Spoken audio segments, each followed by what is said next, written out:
This is a presentation by Shari Plaza.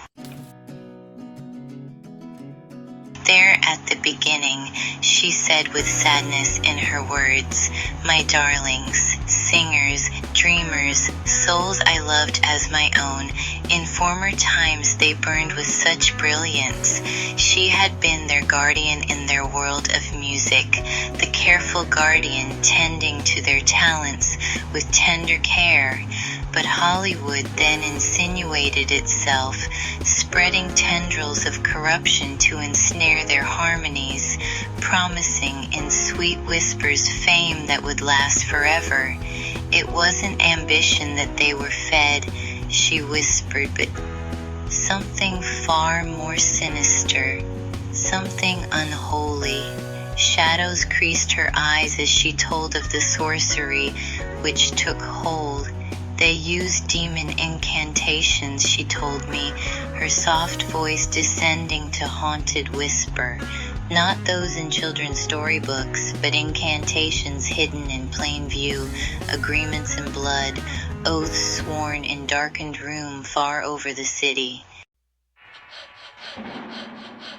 She described how such sorcery by the executives, those masters of celebrity puppets, manipulated her beloved ones to their whim.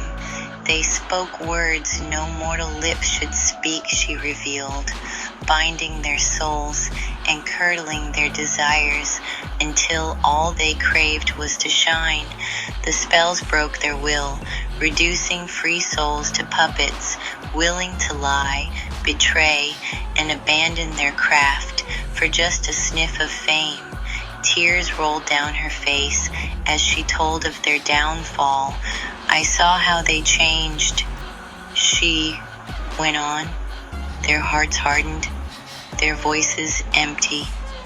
The sorcery cursed them, draining their humanity until they were nothing but creatures without souls, slaves to their fame."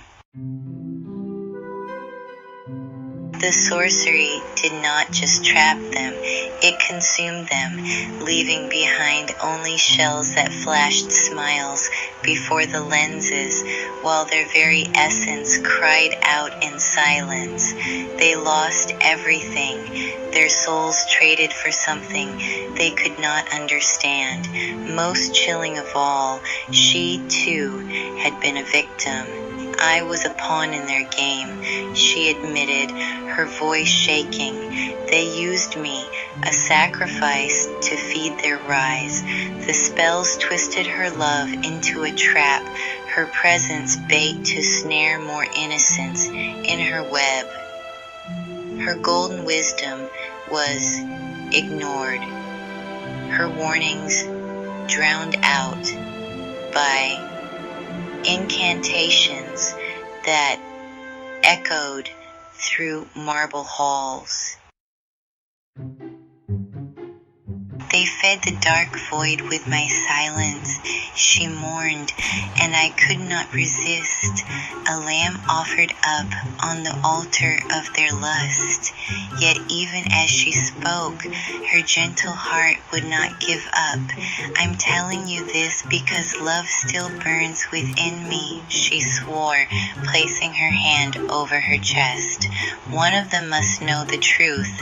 One must recall who they once used to be before enchantment consumed them."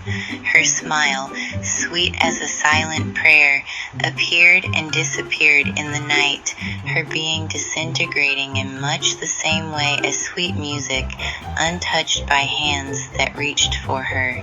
She is more than their offering. She is free, an angel who stared over an abyss, but still bore with her an otherworldly light.